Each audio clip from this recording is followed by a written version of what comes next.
Nous lisons dans Matthieu 28, 18. Tout pouvoir m'a été donné dans le ciel et sur la terre. Cette autorité et ce pouvoir furent manifestés à la Pentecôte, jusqu'au moment où l'Église quitta sa base céleste, introduisant et utilisant des moyens, des méthodes, procédant de l'homme naturel. Elle était dès lors en état de faiblesse face aux puissances du mal et sa vocation compromise. Il nous faut mentionner l'ordre de ces deux promesses.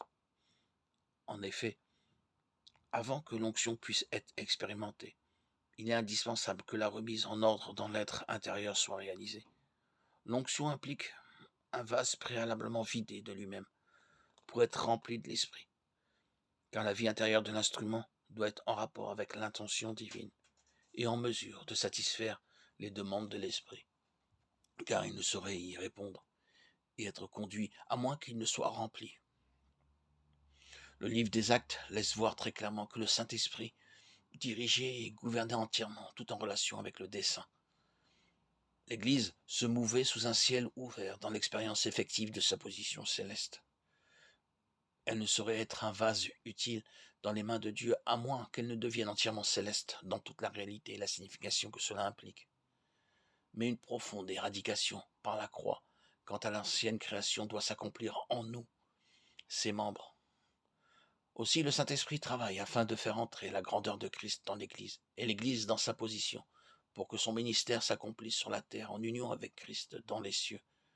En effet, seul le Saint-Esprit connaît ce qui doit être réalisé, et lui seul peut faire que tout soit accompli en conformité avec la pensée de Dieu. Ainsi que nous le voyons dans le livre de l'Exode, où est répétée par 7 fois au chapitre 40 cette expression, selon ce que l'Éternel avait montré à Moïse. Il demeure cependant très difficile de faire saisir le caractère céleste de l'Église et sa relation vivante avec Christ dans les cieux. C'est en elle que sont révélées les pensées et les intentions de Dieu pour son peuple. L'Église, en ce qu'elle est dans le dessein éternel, demeure pour beaucoup un mot, quelque chose dont on parle, mais dont on demeure étranger quant à l'expérience. L'Église n'est pas une institution selon un concept terrestre, mais elle est essentiellement céleste, le produit de la vie même de Dieu, celui du travail patient, persévérant et fidèle de l'Esprit qui brise et élimine par la croix la vie de l'ancienne création pour amener l'Église sur la base de résurrection, afin qu'elle soit expérimentalement sous l'autorité du trône.